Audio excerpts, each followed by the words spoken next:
President, fellows, and guests, please accept my thanks for the opportunity to speak to you about my research in your archive. Heather Rowland, Adrian James, and the rest of the staff have been incredibly helpful in my research, and I would like to thank them as well, including for taking many of the photographs I am showing today. I would also like to acknowledge the Social Sciences, Arts, and Humanities Research Institute at the University of Hertfordshire for funding my research. I am a senior lecturer in creative writing at the University of Hertfordshire. And at the University of Hertfordshire, I have had experience in combining heritage and creative applications in many public outreach projects, working with museums and schools local to the University of Hertfordshire. And I've used both oral histories and historic documents to teach creative writing at the undergraduate level. But I was interested in moving this combination of heritage and creativity into my own research and writing. My husband, Joe Flatman, was made a Fellow of the Society in 2008 and spoke to then Secretary David Gamester about the handwritten minute books. When Joe told me about the minutes, the long continuity fascinated me as a writer, and I knew I wanted to pursue research in your archive. I also found it exciting that the archive had not yet been used for creative purposes, so the narratives within them and the potential of those stories were untapped. Visual artist Lizzie Rideout's work as artist-in-residence at the British Library inspired me as she drew on disparate artifacts from their collection. My initial plan was to approach the research with a very regulated method of exploration based on the mathematical literary formulas of the Oulipo, a French literary movement. My plan was that I would examine the minutes at 30-year intervals, starting with the first volume and moving up to the First World War. I would then complement the randomness of this selection with looking at key moments in history, such as the granting of the Royal Charter. I began researching in the archives in October last year, and the narratives in the archive very quickly proved to be every bit as exciting as I had hoped. But I also realized just as quickly that I couldn't use my 30-year interval method. The interplay between the fellows that came across from the meetings, from the objects they talked about, the text, were far too interesting, and they continued. So something that was brought up in one meeting, perhaps months later, another fellow would comment upon, usually disagreeing with the original fellow. I thought I'll reduce it to 100 years, and then I thought I'll reduce it to 50 years, and I kind of ended up with about 40. So I'm going to talk you through some of the stories tonight, but I wanted to explain the next steps for the project. I'm writing a collection of short stories, drawing on the narratives from the minutes. But we're also planning to apply for an Arts Council grant to fund some storytelling walking tours that will begin at the site of the Mitre Tavern and then come to Burlington House. And these will be open to the public, throwing open the stories of the Society to a wider audience. And a handwritten version of my stories will be deposited in the archive as well, so that circularity of stories from handwritten notes to a handwritten version of the stories I find quite pleasing. So tonight I want to share some of the stories, some of my favorite stories that I've found in the archives. I should also note that for consistency and ease, I'm referring to the members as fellows throughout, although I'm aware that term didn't come into use until the granting of the Royal Charter. So, on the 11th of June, 1752, Mr. George Edwards, quote, gave a print of his own doing of the rhinoceros. The rhinoceros seems likely to be Clara, who toured Europe for 17 years. Glenys Ridley, author of Clara's Grand Tour, Travels with the Rhinoceros in 18th Century Europe, states that Clara was not on display in 1752. She cites that George Edwards later published a picture that an engraving that he said he had done in 1752, but he published it in 1758 in the Gleanings of Natural History, and showing the genitalia of a male rhinoceros, where Clara is clearly female. However, Dr. Jan Bondison from Cardiff University has written of discovering this different print of a rhinoceros, dated 1752, by George Edwards. It entirely matches the dimensions of Clara.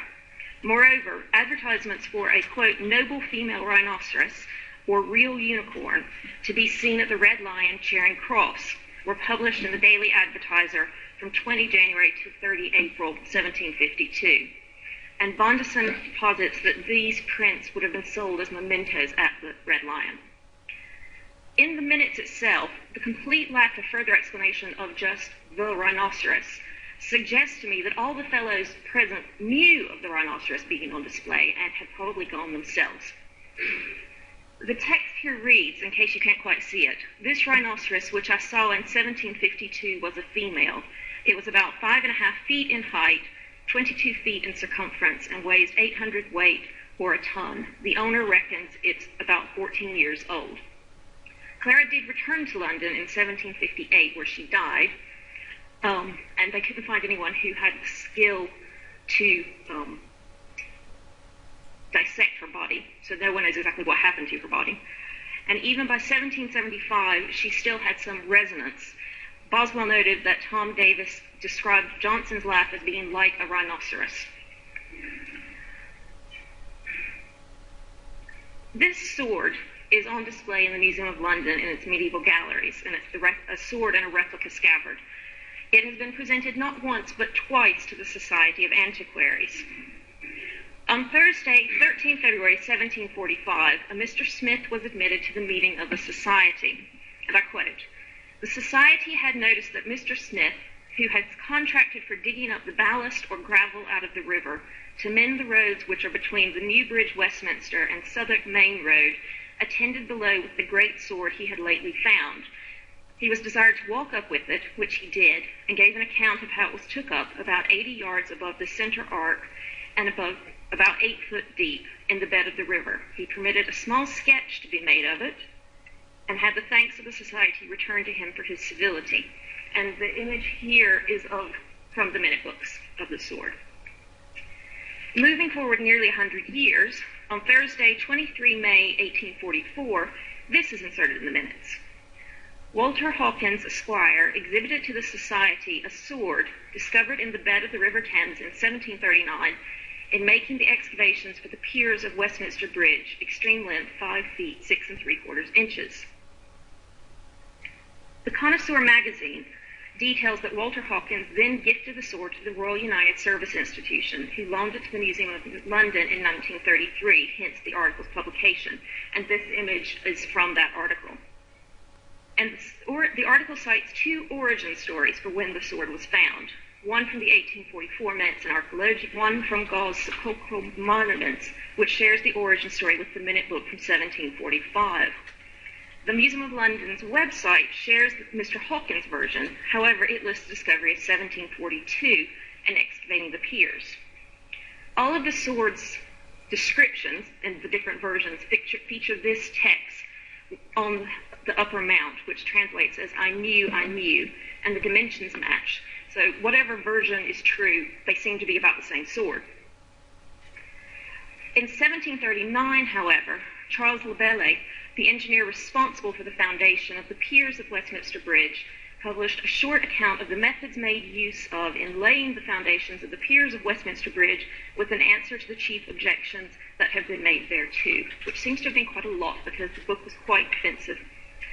He specifically states that in February 1738-39, in digging the foundation, that a copper medal about the size of a halfpenny was found. He gives extensive details of the coin, its condition, speculates on why it was lost, and this seems to be a man who would have recorded a sword had it been found. In addition, on Thursday, 19 February 1740, a Mr. Smith is present at a society meeting. He showed, quote, "a dagger, a sword, a black stone in the shape of a kidney, deer, and bullock's horns, with several other things found about 4 or 5 feet below the bed of the river in making the foundations for the new bridge at Westminster." When a Mr. Smith, who may be the same man coming twice, appears 5 years later in 1745, 5 fellows are in attendance who were also at the 1740 meeting: Martin Folkes, Charles Compton, Reverend Alan Cooper, George Virtue, and Joseph Ames.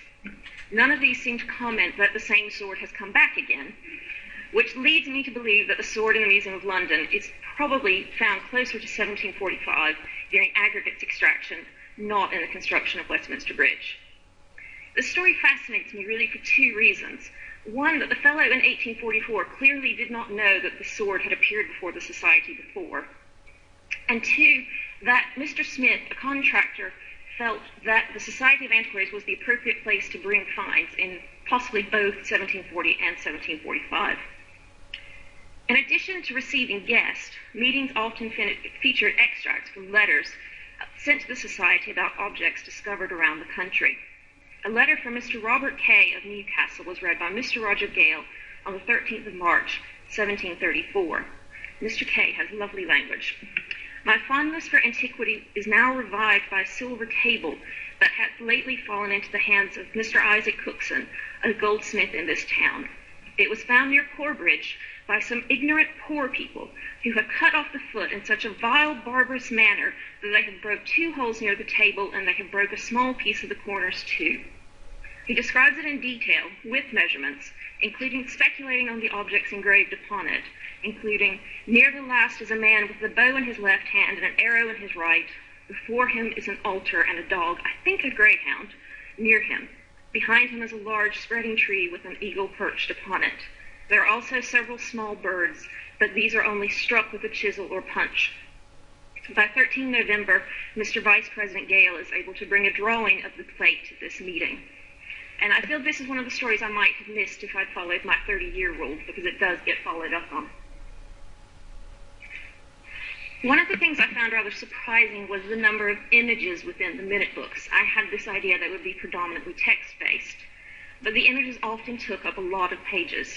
For example, on Thursday, 25 January 1753, Mr. Philip Carteret Webb, who was heavily involved in procuring the Royal Charter, produced to the Society copies of sepulchral inscriptions lately brought from Rome, which are placed in his garden at Busbridge in the county of Surrey. 4 pages of these images follow, and they're quite large. And I like the idea of him bringing something home for his garden. The proceedings of getting a charter were expensive in many ways, and Mr. Philip Carteret Webb bore a lot of the cost initially. As well as the physical cost of the charter, the Society made a number of key gifts to people in power in the run-up to gaining the charter. Some received a few prints, but they resolved that 5 of the prints would be too small a present for the Lord High Chancellor of Great Britain. So on the 28th of February, 1750, they, quote, directed Mr. Virtue to procure a complete set of prints of this society to be properly bound, and that Mr. Webb do, on the part of the Society, present the same to the Right Honourable the Lord High Chancellor of Great Britain, and then crave his acceptance thereof from this Society as a mark of their devotion and respect for his lordship.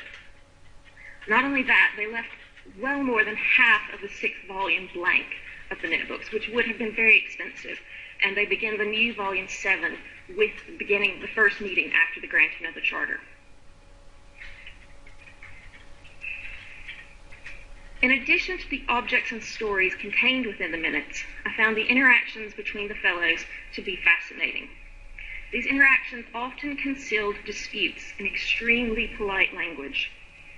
An interchange of the 28th of April, 1757, between Mr. Emmanuel Mendez da Costa, a Jewish fellow, and Dr. William Stukely over the translation of a single word from Hebrew was just such an occasion. Mr. da Costa's letter is summarized in the minutes, but reported in full in fellow John Nichols' Illustrations of the Literary History of the 18th Century.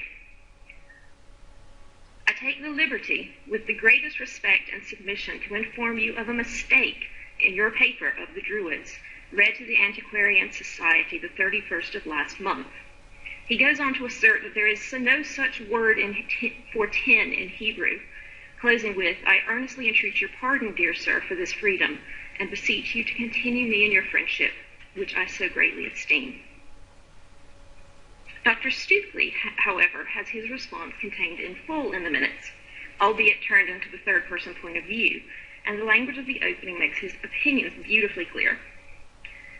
As his endeavors in all he writes is to come at truth, and his inquiries are generally about times and facts very distant, he can therefore the better excuse himself if he chances to fall into an error, at the same time declaring there can be no greater pleasure to him than to have his errors corrected, when done with the same view to truth, and not for the sake of finding fault only, and therefore owns himself extremely obliged to his friend for his candid letter, which has so seasonably put him upon inquiring wherein he, Mr. DaCosta, had mistaken the point which he, Dr. Stukely, was pursuing.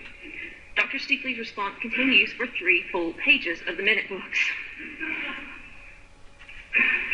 Mr. DaCosta eventually embezzles £1,500 from the Royal Society.